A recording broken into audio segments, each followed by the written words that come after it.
time for the Splash Live from Civic Center TV, featuring stories from and about people like you in the greater West Bloomfield area. Simulcast on cable, 89.3 Lakes FM, social media, and the web.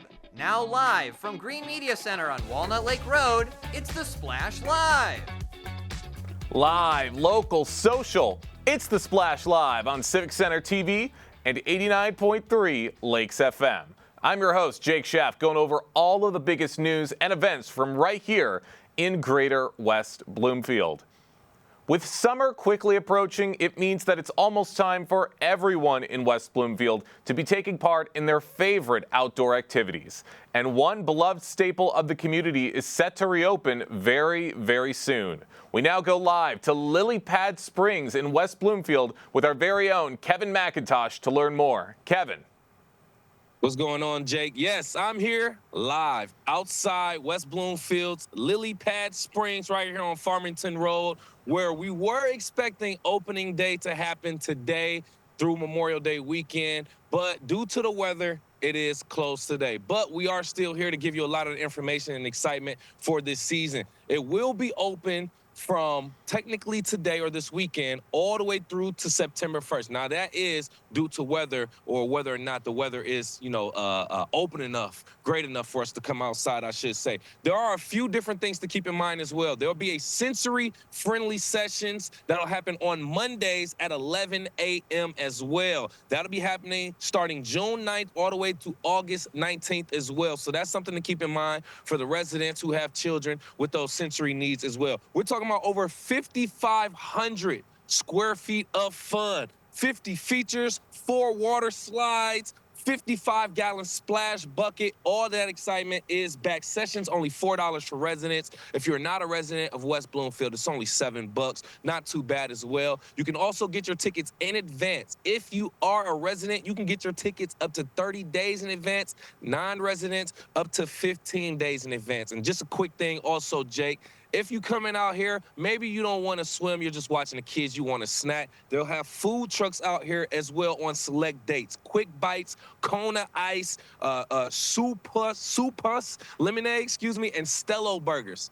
All sounds like great time outside enjoying it during the summer. West Bloomfield's Lily Pad Springs, technically open today, but it is closed due to the weather. So as soon as it opens, we'll continuously keep the community updated, Jake. Well, weather can certainly play a factor in a lot of things. So, yeah, you're right. Might have to wait a little bit more for the summer fun to get started. But good things take time, Kevin. And I'm sure the crowds will be out there for when that day comes that Lily Pad Springs does reopen. So if it doesn't reopen this week as was planned, do you have information on when the opening days will be coming? That's a good question. So I did speak to Megan Tahako from WB Park. She did inform me, yes, due to the weather, they're expecting if there is inclement weather or temperatures below 65 to 70 degrees, they may cancel the session or the park in advance. Right now, temperatures are floating below 65, 70, so it's closed. I believe it's going to be below 65 to 70 all through Memorial Day weekend, if I'm not wrong. So as soon as we get those temperatures safely above 70, sunny weather, I anticipate it'll be open. But once again, once we get word from WB Parks, we'll share that information as well, Jake. All right. Well, lots of great information and so many things to look forward to with the opening of Lily Pad Springs right here in greater West Bloomfield. Lots of busy days that are certainly going to be coming for the summer season. And if I'm not mistaken, Kevin, you had a very busy night last night over at Soul Studio in West Bloomfield, not too far from where you're at right now. That's right, Jake. Yeah, I was out here in the community, West Bloomfield. I actually went to West Bloomfield's Michigan Art Show. That was at Soul Studio as of yesterday. Went there for their Michigan Art Show. It invited the entire community to come out and experience the state's landscapes and landmarks as interpreted by these students, these artists out here. And I actually, like I said, went inside to actually talk to some of the artists to find out more about their creative relationship to our beautiful state of Michigan. I made all kinds of Michigan things on this artwork. We know that Tim Allen went to see Home High School in Birmingham, Bob Seger's from Detroit, Lansing's the capital of our state, and the Mackinac Bridge is listed in the key. I love deer. I like to look at them and see them and keep looking at them when we're on the street. I look around. Do I see a deer? Sometimes I do. Sometimes I don't. At the heart of West Bloomfield, the Dresdner Soul Studio opens its doors to an exhibition that captures the essence of Michigan through unique artistic expressions. The exhibition, the theme is Michigan, and we chose that theme because around the studio, I hear all the time from our artists, this place feels like home to be here. And so it's like, that's great. And thinking about what home do we all share in common, both our artists and the community, it's Michigan. Let's have fun with it. Artists with special needs have poured their perspectives into pieces that reflect the state's natural beauty, iconic landmarks, and cherished moments. Artist Ari Chekin explains more about his connection. I was born and raised around here because I was born at U of M in Ann Arbor, and I grew up and went to Seaholm High School, and now I work at Beaumont/Corwell Royal Oak. Because I love deer. I like to look at them, and I like to watch them when they're outside. When they come up to the window, I kind of wave my hand, and maybe they'll see me. Featured artist Karen Martell tells us more about the process of creating her artwork.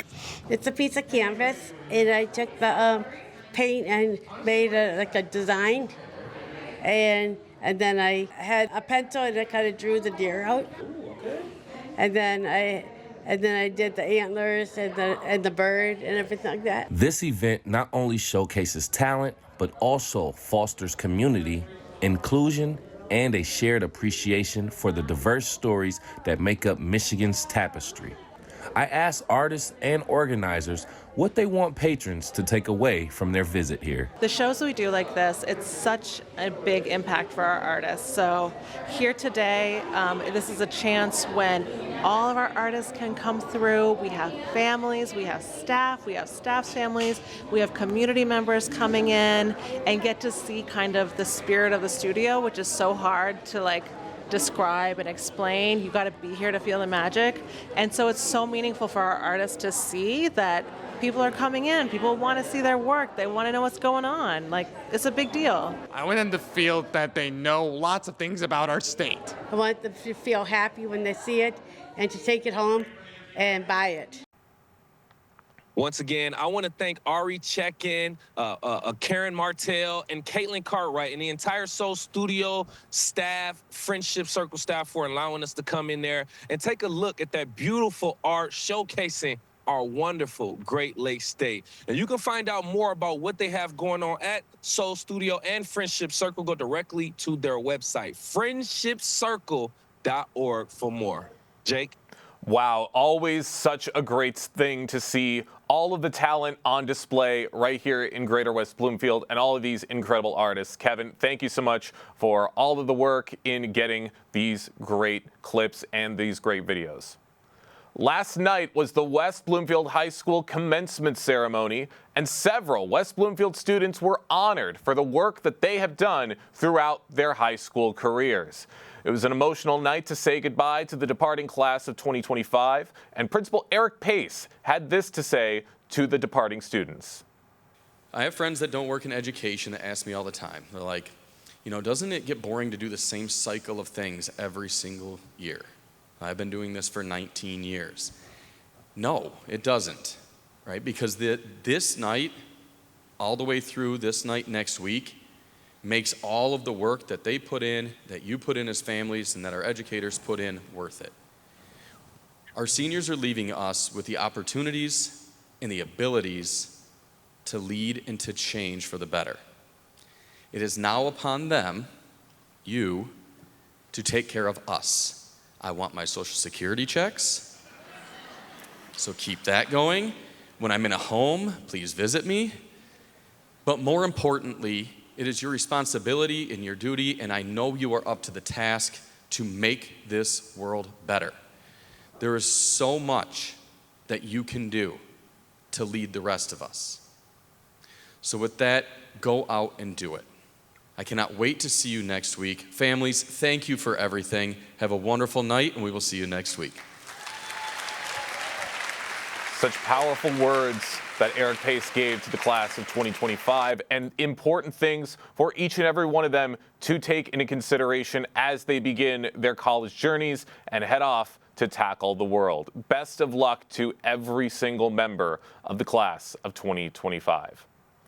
West Bloomfield officials want to speak with you, the citizens, and Greater West Bloomfield residents will have the chance to ask any questions and concerns they may have at next Saturday's Breakfast with the Board event, taking place on May 31st from 9 to 11 a.m. at West Bloomfield Town Hall. West Bloomfield residents are instructed to come hungry and to come with a lot of questions, as officials like Jonathan Warshay, Debbie Binder, and Mike Patton will be there to communicate directly with the township and hear directly what they have to say. It's certainly going to be a very educational experience and a great way for the community to get a good sense of what's going on throughout their town. So can't wait to see what's to come from that event on May 31st. As the school year comes to a close in Greater West Bloomfield, that means the seniors who've been making such an impact all year long are saying goodbye to West Bloomfield and heading off to college. One person making that jump is someone who's been a notable help for the West Bloomfield School District, as he has been their photographer for many of the district's high-profile events. I'm talking, of course, about Ari Saperstein, who joins us right now on the Splash Live to talk about his time working with the West Bloomfield School District. Ari, good morning. Good morning. Thank you, Jake. Absolutely. Really happy to have you with us. And we've crossed paths quite a bit from some of the big events that have taken place throughout the West Bloomfield School District as of late. And you've been there capturing all of the magic as their photographer. What first sparked your interest in photography, and how did that evolve during your time at West Bloomfield High School? For me, photography has always been a thing of how can I document things and preserve things for the future. And a perfect way of doing that, especially in the high school environment, is that many of these students do these activities and are never seen for them. So being able to highlight them in a way that's it shows them in a better light, I think is very important. And I think that's why it draws me to photography. Awesome. That's certainly right. Lots of big moments that happen every single day throughout the high school experience. And if you're watching on Civic Center TV right now, you can see some of the photos that Ari has taken throughout his time with the West Bloomfield School District, all of which look incredible. What was your most memorable photo assignment or project as a student photographer, and why does it stand out to you? I think the biggest one is covering football for 2 seasons. It's about a 6-month photo project for both seasons. Spending countless hours at practices, every game, just hanging out with the team and capturing every moment, showing that these students aren't just athletes, but they also have camaraderie, and everything off the field is what I cover. And I think for me, it was the most rewarding experience, and I'm very proud of my work from the football season. You should be very proud. And looking at every single one of these photos, you can see just like you can read the lines of what's taking place in these photos. You can see the emotions. You can see the feelings of unity throughout every single one of these students. And it's such a great thing to see. And Ari, how did your photography work impact your connection to the school community? For me, I tell people this all the time. It's like a passport to everything. I can go from out on football field to the theater to community events, and it allows me to do so much and relate to the community in a different way than just, many of these students just play a sport. But for me, I'm able to hop around, and it's not very stagnant. And I think it's impacted me in the way of I get to see a lot, and then I can make my opinions around things that I see. That's right. And I think it's safe to say that with a position like this, no 2 days are exactly the same. You're always seeing something different every single day. And with a job like this, I'd imagine you've had some help along the way. Did you have any mentors, like teachers or advisors or peers, who've helped shape your creative path? The biggest network I've had is other photojournalists. A big one that I consider my mentor is Jake May. He's the staff photographer at MLive in Flint. And so oftentimes it's a matter of getting on a Zoom call with him and going through my work and he breaks it down. Hey, what am I doing wrong? What am I doing right? And just learning from others is important, and not just relying on friends and family to let you know that, they'll always tell you that your work is good. So someone that can criticize you and make sure that you're putting your best foot forward for the next day, I think is really important. That's right. That constructive criticism is crucial, as you want to you want to learn how to grow, and you want to have something that you can use to propel yourself to the next level. For those just joining us right now on the Splash Live, I'm talking with the West Bloomfield School District's student photographer, Ari Saperstein, talking about his experiences as the student photographer for the school district as he's leaving West Bloomfield and heading off to college for the 2025 year. Now, Ari, how do you think your time behind the camera has helped you grow, not just as an artist, but as a person? For me, I think, and I expressed this a little bit earlier, was that it allows me to see so much. And that's a really, really valuable thing that I've been able to see. Obviously, no one has the same background that we all have. And to highlight people's backgrounds, to learn from people's backgrounds, has allowed me to become much more open-minded about people. And I think it's a valuable thing that I've been able to take out of my photography. I love that. And those are very powerful things to take with you as you're heading off to the next level, as you're heading off to college. What are your college plans, Ari? And do you intend to continue pursuing photography in any way? So next year I'll be attending Michigan State University for packaging. I know packaging is not a photography degree, but I do plan on continuing it in some capacity, whether that's working potentially for the state news, or working for another publication, doing a similar thing that I did for West Bloomfield. Nice. Michigan State, an amazing school, an alumni of our very own Tyler Kieft, of course, and an alumni of some members of my family, including my sibling Freddie. Great. Best of luck to you in that. And I do have a question. What advice would you give to other students at West Bloomfield High School who are interested in exploring photography or creative arts? My big thing is just get out there and just do it. For me, it was a matter of just getting a hold of a camera and just starting to photograph, and then I figured it out from there. The benefit is we have so many opportunities at our high school, and we're such a large program that you can just hop in anywhere, and people want photos. So just go take photos, go learn. If they're not great, they'll get better, and just get out there and continue doing it. That's right. All it takes is just a little bit of exposure. See what he did there? But Ari, thank you so much for joining us today here on the Splash Live. I got one more quick question before we wrap things up.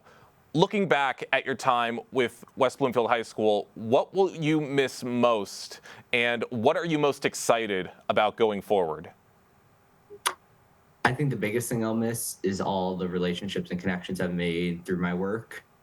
It's allowed me to, be in a wide range of situations, whether it's on a football team or behind the scenes for theater.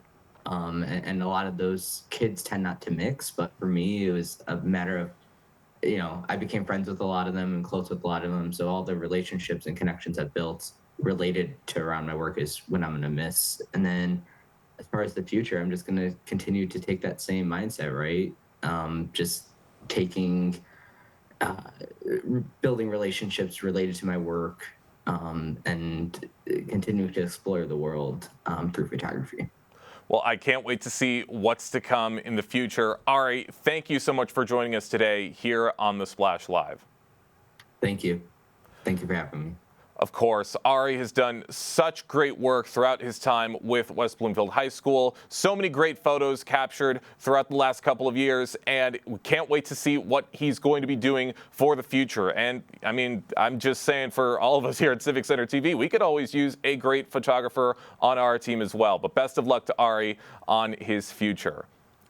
Here in West Bloomfield, everybody wants the opportunity to be a hero and support anybody that they can. And soon, West Bloomfield residents will have the chance to do just that. A community blood drive is being held by the West Bloomfield Fire Department tomorrow, May 24th from 10 to 2 p.m.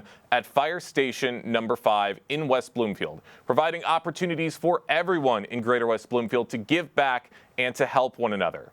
Here to tell us more about the event is West Bloomfield Fire Sergeant Blake Belsky. Blake, thank you so much for joining us here on The Splash. Good morning, Jake. Thanks for having me back. Of course, always love talking with you, and this is such a great event that's coming up right here in West Bloomfield with this blood drive. How important would you say community involvement is with events like this, and what role does the fire department play in fostering that connection? Oh, gosh. So the hospitals are always in need of blood products for their patients, whether it's planned surgeries to make sure that the patients stay stable while they're undergoing their operation, or whether it's traumatic injuries that just pop up and happen over, holiday weekends like the one coming up. They cannot give blood to their patients without blood donations from the community. So community involvement is 100% vital to this operation. And the fire department, we play a very small role in this. Really, the only thing we're doing is hosting the location.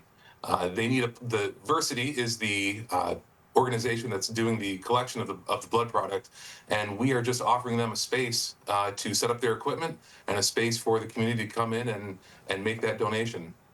Well, there's still a lot of things for everybody to see with this event. And as you can see on our screen, Civic Center TV, there is a QR code that you can scan right now to be taken to a website to gain a little more information about this upcoming event and to see the eligibility criteria. And Blake, are there any requirements that first-time donors should be made aware of before coming to something like this? I believe the only requirement is that you've got to be 14 years old. If you're 14 years old, you can donate blood. The recommendations from Versity are to make sure you eat a nice breakfast. We don't want anyone feeling lightheaded and woozy in the middle of donating their blood. But other than that, just show up. They have told us that blood donations tend to be lowest over holiday weekends and as the warm weather comes up. And that, unfortunately, is when the need for blood supplies goes up. You've got a lot of people on the road. The propensity for car accidents, boating accidents tends to go up, and the need for that blood supply is increased at the hospitals. So this is a great time for everyone to take an hour out of their day, tops, come in and make a big difference in their community.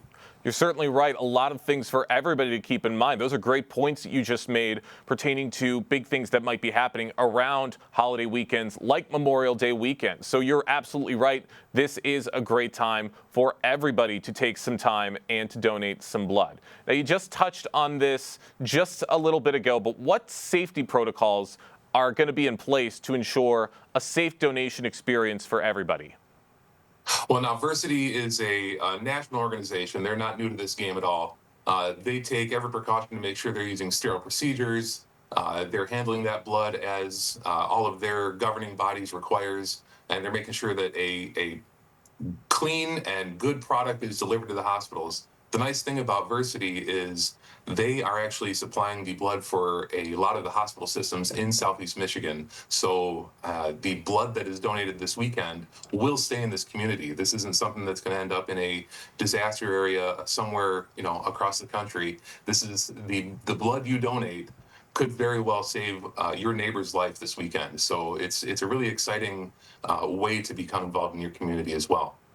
You are certainly right about that. For those just joining us right now on the Splash Live, I'm speaking with West Bloomfield Fire Sergeant Blake Belsky about the West Bloomfield Fire Department's upcoming blood drive that's going to be taking place on May 24th from 10 to 2 p.m. at Fire Station number 5. Now, Blake, what does participating in this blood drive mean to you personally as a fire sergeant?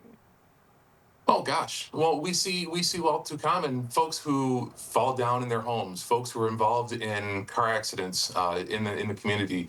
We're coming up on boating season. We've seen boating accidents. We've seen snowmobile accidents on the lakes when it's frozen.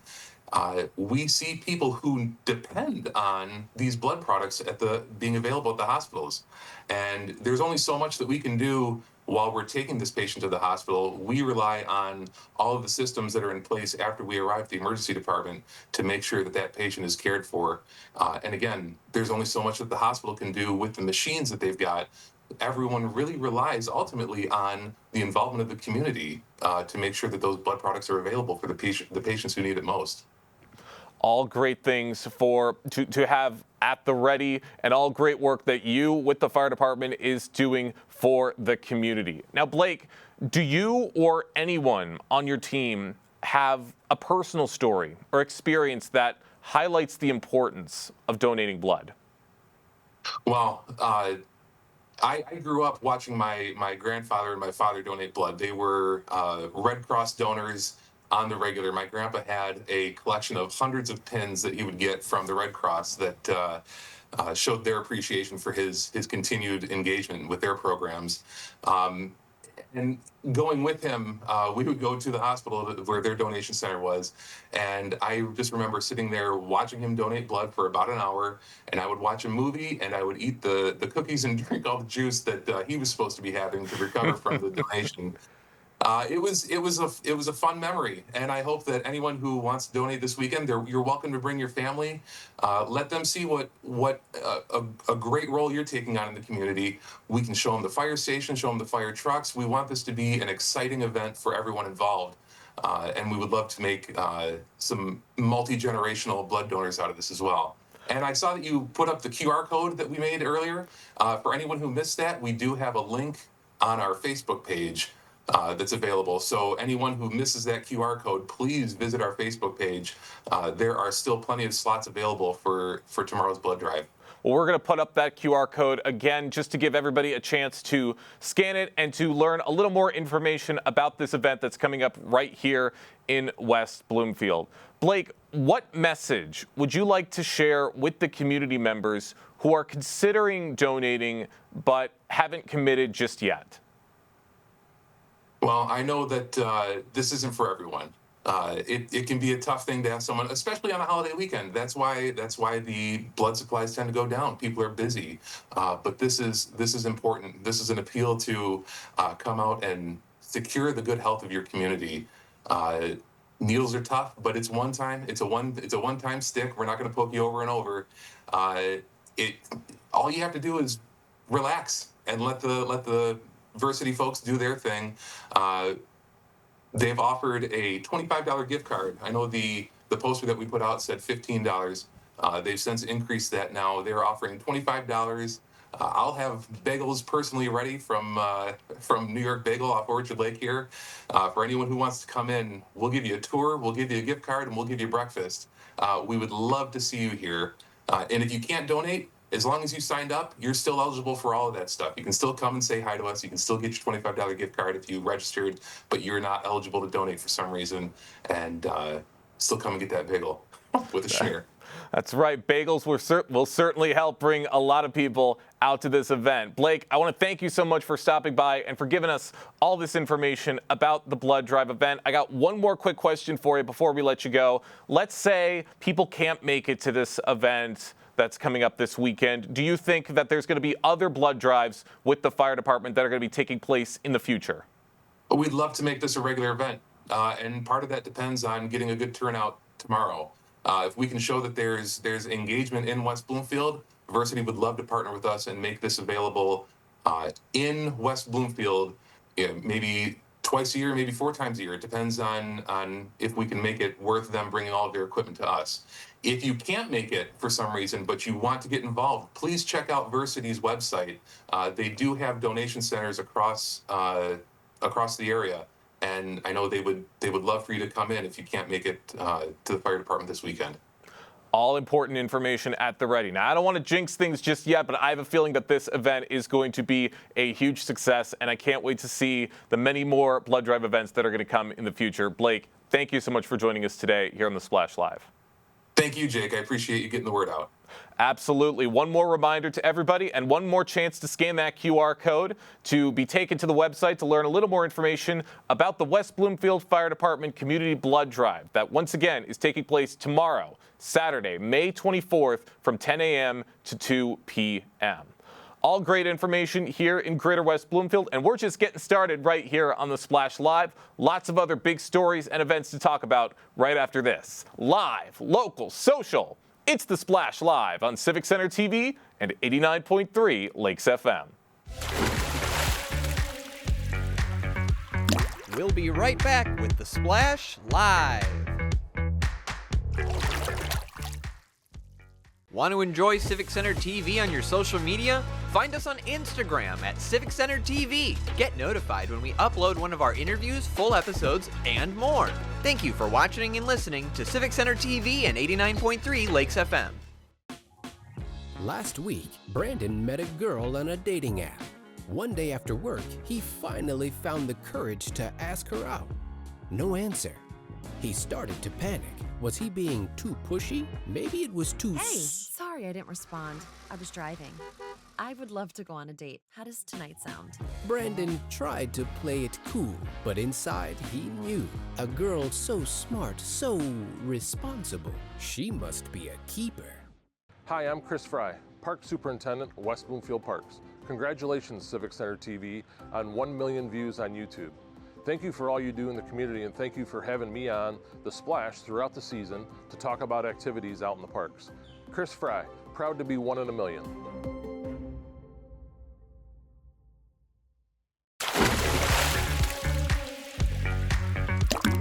And now, back to the Splash Live. Live, local, social. It's the Splash Live on Civic Center TV and 89.3 Lakes FM. I'm your host, Jake Schaff, going over all of the biggest news and events from right here in Greater West Bloomfield. A local professional is celebrating 5 years of service to the community. On June 5th, Karen Faith, LLC, is inviting the West Bloomfield community to an open house-style anniversary event, providing tours of her practice space, an informal meet and greet, and resource tables. Yesterday, I spoke with the founder and owner of Karen Faith LLC, Karen Faith Gordon, to hear all about it.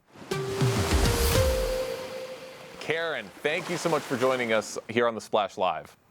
Thank you, Jake. I appreciate you inviting me. Thank you very much. Absolutely. Always love talking to you. And as you celebrate your 5-year anniversary, what are the most meaningful changes you've seen in how West Bloomfield families approach aging and caregiving? Some of the most positive things that have occurred have been, number one, the growth in my caseload and the ability to support and guide as many people as I can along their aging journey. And through lectures and presentations and word of mouth, it's been really gratifying to see how many people have found my practice and how our business has been able to grow and serve more and more people. That's right. Your business is helping so many people all throughout Greater West Bloomfield, and there's going to be a lot of things for them to experience at this open house event on June 5th. What do you hope participants will take away from the event, and how can neighbors best engage with you afterwards? Their takeaway from the event will be to make connection with me and with other practitioners that also are in my space offering their services and expertise, whether it be through counseling or through yoga or through physical therapy. We are a space of wellness and holistic well-being, if you will. And so, yes, the cognitive piece, and also, yes, the physical piece. And so the takeaway will be connection. And the way in which we would love to engage further with people is by having them come to the groups that I offer, the classes that we offer, and to ask questions. We're here to answer the questions that you have. There are no wrong questions, and we are always happy to find the answers if we don't have them ourselves. That is absolutely right. And you're talking about connections. That's such an important word you hear very, very often throughout Greater West Bloomfield. It truly is what binds each and everybody together through what they do. Now, how has expanding telehealth services, how has that influenced access to geriatric mental health care for West Bloomfield's older adults and their caregivers? Thank you. That's a great question. It has really and truly been an invaluable way for people to access their mental health well-being, because there are many people who are homebound and or who are no longer driving and or who live across the state and wouldn't be able to travel to see me in West Bloomfield. So many of the people that I see are, yes, they are local and they may not have access to transportation. And so telehealth opens up that world to them that they would otherwise not have available. And then throughout the state, all over Michigan, I have clients calling and connecting through telehealth. It's very humbling to be able to be a source of comfort and guidance for so many people. That's absolutely right. Being a big source of guidance for those older adults, like I mentioned, as well as their caregivers. And caregivers do so much. They take care of many, many things when it comes to the older adults of the community. And in our community, what unique challenges do you find caregivers facing? And how does group support help alleviate those stressors? Another great question. Thank you for asking, Jake. Yes, caregivers are carrying a heavy load. And what I am seeing more and more often when you ask about the unique challenges is that I'm seeing younger and younger young adults who are moving into their own midlife, who are sandwiched between their raising their own families, managing and navigating their own careers, and now coping with the changing needs of their parents and even sometimes their grandparents, and maybe even simultaneously. And the support groups that I run, what I think the greatest takeaway for people is, again, we come back to that word connection, right? I am so gratified that the one-on-one work I do with clients can help them. And I see tremendous value, and sometimes even more value, in the affirmation that comes through these shared experiences where people learn from each other. All great things to take away from these experiences. For those just joining us right now on the Splash Live, I'm speaking with Karen Faith Gordon, the founder and owner of Karen Faith LLC, who is celebrating 5 years of service to the greater West Bloomfield community and is inviting the West Bloomfield community to an open house style anniversary event that's going to be taking place on June 5th. Now, Karen, you cover a lot of things when it comes to your teachings. One of the big things you talk about is the effects of dementia and cognitive impairment. What are maybe some misconceptions about dementia and cognitive impairment that you encounter locally, and how can the community better support memory care needs? Well, one of the biggest misconceptions is that every person's journey is going to look a certain way, and that's simply not the case. The dementia manifests itself in myriad ways, and if I saw 10 people in a day all diagnosed with dementia, I would see 10 different manifestations of it and all the nuances that go with that particular individual. And I think that is one of the greatest challenges for people who have been diagnosed and or who are caring for someone who has been diagnosed, is the heightened anxiety around what is going to be their trajectory. And so that is something that is challenging, and that I address with individuals and families all the time. And the greatest way that they can support both themselves and their loved one is by educating themselves. And whether it's through reading, I mean, the 36-hour day is a go-to for me and many of my clients. I'm always sharing books and resources with clients to add to their knowledge base, because truly dementia is a snowflake disease. There are no two that look alike. And that is something that that uncertainty can be a very challenging landscape for people to navigate. You're certainly right. It's something that a lot of people have experienced with some of their family members. I've certainly had family members a long time ago who've suffered from dementia, and it's been heartbreaking to see. But important information like this is crucial so that everybody can help understand it for the future. Now, Karen, which local organizations, healthcare providers, or faith communities have you partnered with to extend your services, and where do you see opportunities for new collaborations in the future? West Bloomfield Parks and Rec has been a wonderful partner throughout this past year.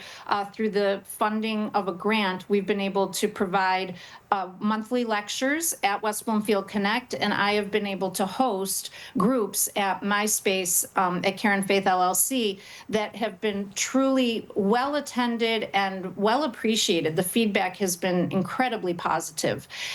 Jewish Family Service has an incredible wealth of resources that I refer to all the time for people who are seeking cognitive ways to stimulate, engage, and sustain their cognitive reserves. So that's another resource that I really, it's a go-to for me. And many of the local senior centers are very, very integral to my work, because I'm one person, and my practice, I'm here to support as much as I can, and there is nothing better than being able to refer and encourage and recommend people to other sources that I know are of integrity. Well, Karen, you have been doing a lot of great work for everybody all throughout Greater West Bloomfield. I got a couple more questions for you before we wrap things up.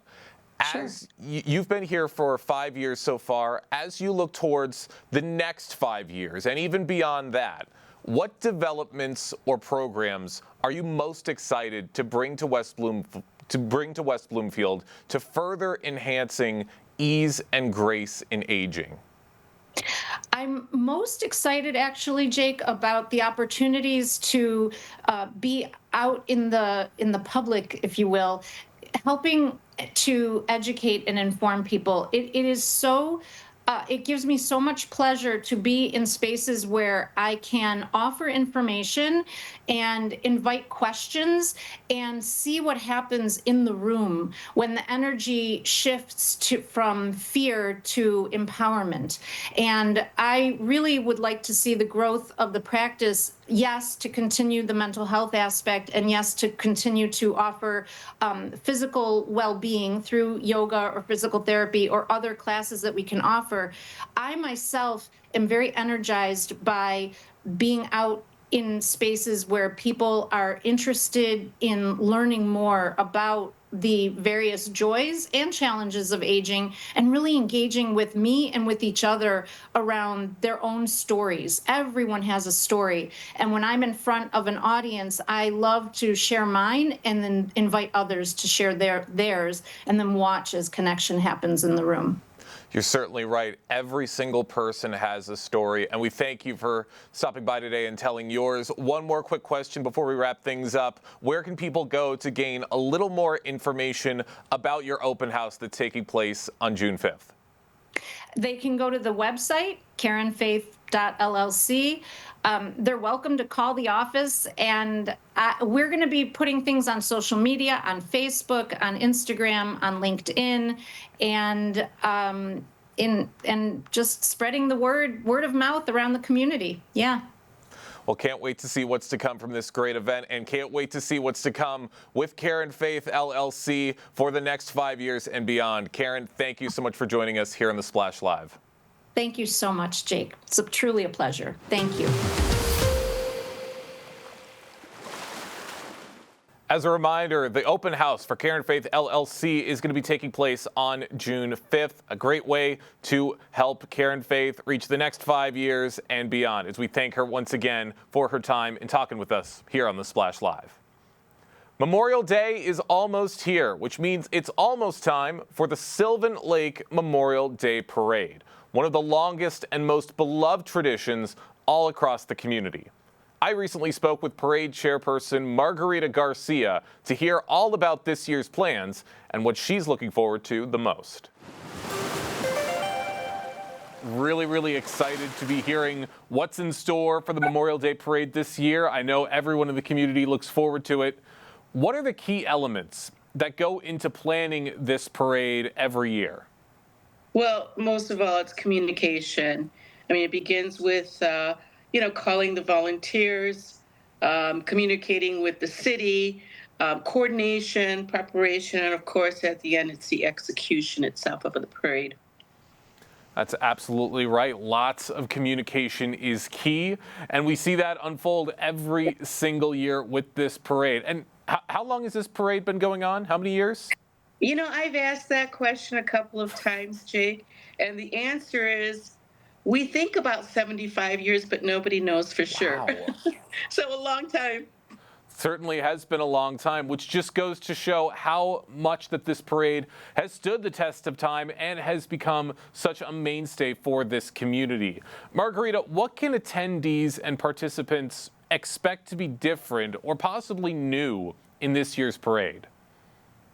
Well, our parade is about traditions. So every year we have a lot of the same participants regarding like the city float, our garden club, parks and recreation, the kids on bikes, historical characters, and of course all of our drivers in vintage cars or pulling boats.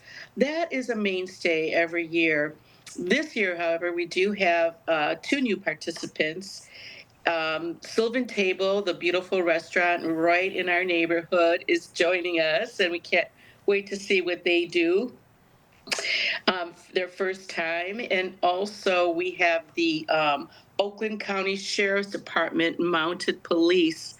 We're looking at 2 riders, so 2 officers. We're really excited about that. They'll be walking with or riding, trotting right behind our police car, patrol car, which should be really cool for the kids to see. Absolutely. Those sound like great additions to the parade lineup for this Memorial Day weekend. And working with all of these local officials and volunteers and participants, how do you coordinate things with all those people to ensure that everything runs smoothly on parade day?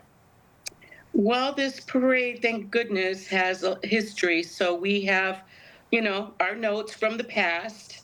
The first thing that happens at the, late March is that I meet with the city along with Kathy Robbins, who is the coordinator for the veterans, and Denise Dryden, John Martin at the city.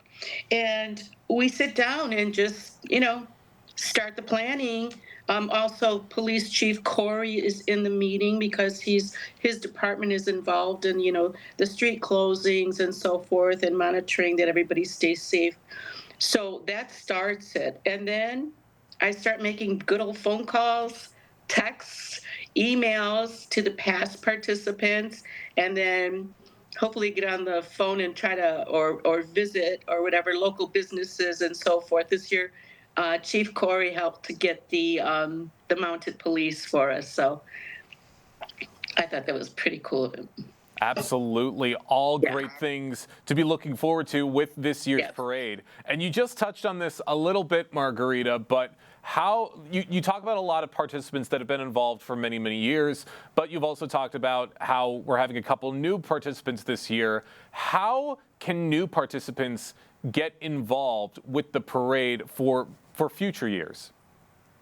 Oh, I forgot one other addition before I answer your question, Jake. Of course. Ben Mearswell, who is a local young man that grew up in Sylvan Lake, born and raised and bred. He has his own business, and he is bringing his tractor this year as well. So just wanted to say thank you to Ben for that. So we're excited. And how can people get involved? They can just reach out. We're a small community. We have a Facebook page, Sylvan What's Going On. My email is sylvanlakeparade@gmail. Pretty easy. A lot of people know my phone number, or if they don't, you can call City Hall and get it, or send City Hall an email and just, send them a request, and then they'll forward that to me. Or if you see me outside and say, hey, Margarita, I'm thinking about next year, great. I mean, it's such a small community. You can pretty much open the window and shout out, to your neighbor. So it's pretty easy to get a hold of me here. You're right. It is a small community, but I think it's because of that's what makes parades like this so special for everybody. For those just joining us right now on the Splash Live, we're talking with the Sylvan Lake Memorial Day Parade chairperson, Margarita Garcia, who's giving us a little sneak peek of what we can expect with the Memorial Day Parade this year coming up in just a couple short weeks. Now, of course, talking about all of these great programs and these great participants involved with the parade, let's not forget the holiday's origins. This is Memorial Day. So how do you honor veterans and active service members during the parade? And how do you ensure that the true meaning and spirit of Memorial Day is honored throughout the event? Well, the Memorial Day Parade is named Memorial Day Parade because that's it. We're honoring our fallen heroes, our veterans, and there's a really active veteran community here in Sylvan Lake, as well as Memorial Park, which is dedicated to our veterans. So we see it every day, and we honor them and remember them every day. They're such a part of our community. So given that, the way in the parade itself, we have the American Legion Post 341 that joins us each year. And these guys, some of them are from World War II and the Korean War and so forth. So they proudly join us and are acknowledged at the memorial service, which is really a beautiful thing to see. The parade ends at Memorial Park, and that's a time that we begin our ceremonies for the veterans and the fallen heroes. It's a really beautiful thing to see. It's very respectful, very solemn, and it's really a lovely production by Kathy Robbins and John Martin, who is our musical director as well as our city manager. And he performs beautifully. I'm not sure what he's doing this year, but it's always amazing, and it always brings a little tear to the eye.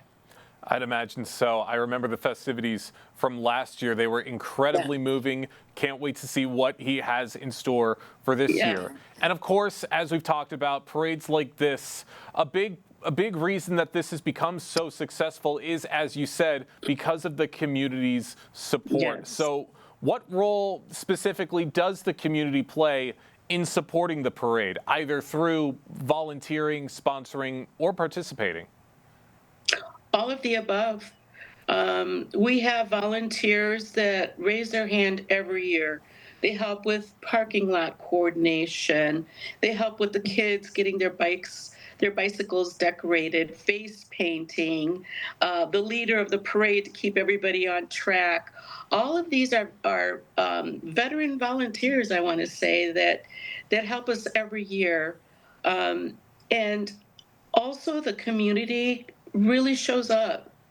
It's the beauty about this parade is that it's through our streets, our residential streets. So you can step out your door and, go up to your lawn, and a lot of people put their lawn chairs out. The kids are outside and watch the parade go by, or take a short walk up to Garland Street and watch the parade at its end, and then join in for the memorial ceremony. We had quite a turnout last year. It was really attended by a lot, and it's the kickoff for the summer here. And aside being a day for the veterans, it's the summer kickoff. And you see your neighbors you haven't seen all winter.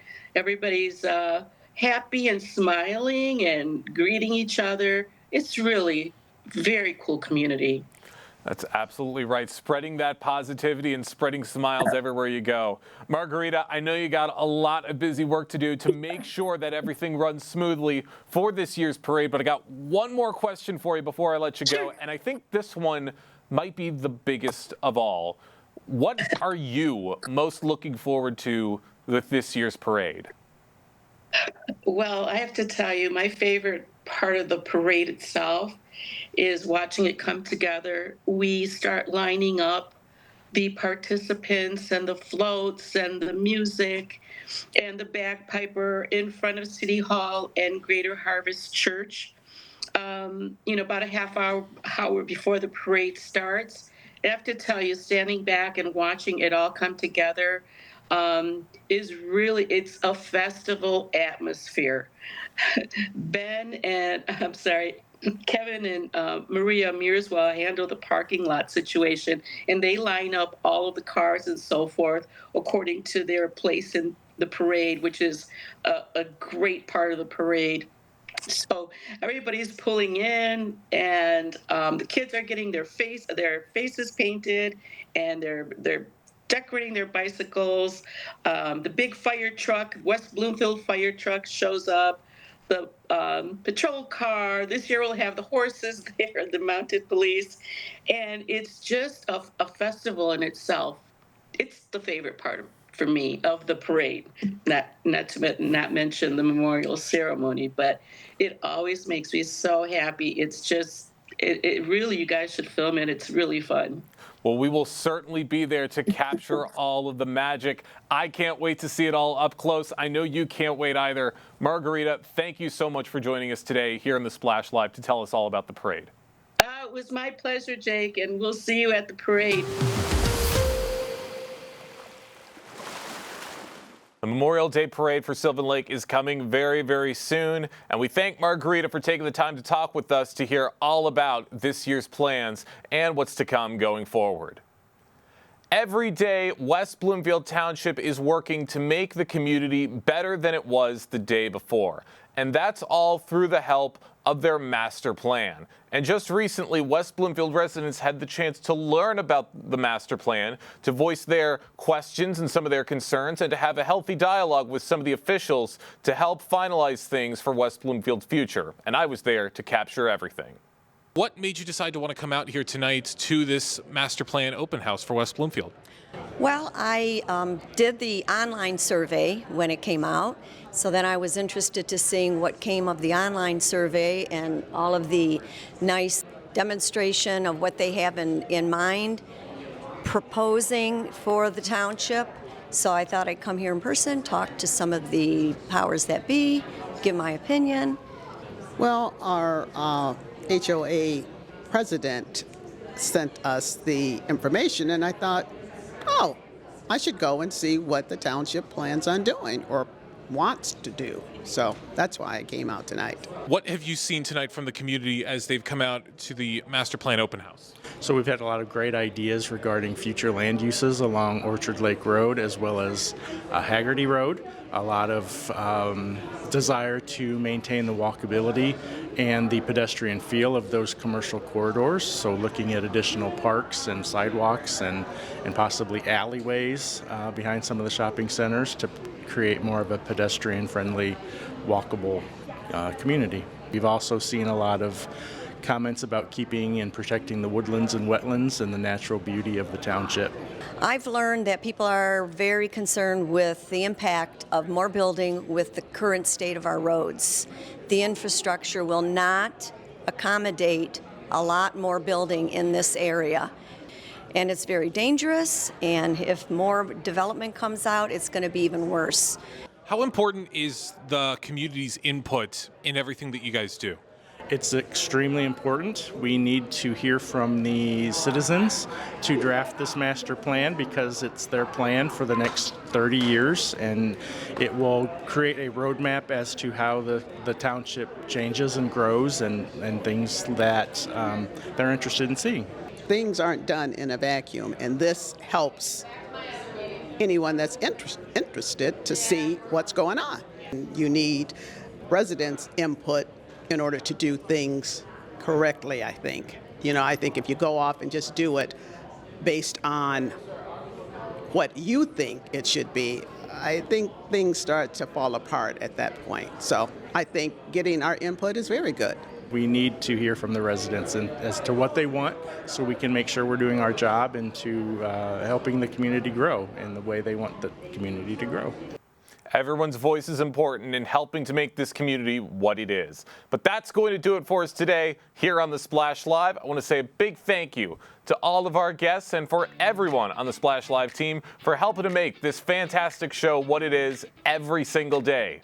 I've been your host, Jake Schaff. Live, local, social. It's the Splash Live on Civic Center TV and 89.3 Lakes FM.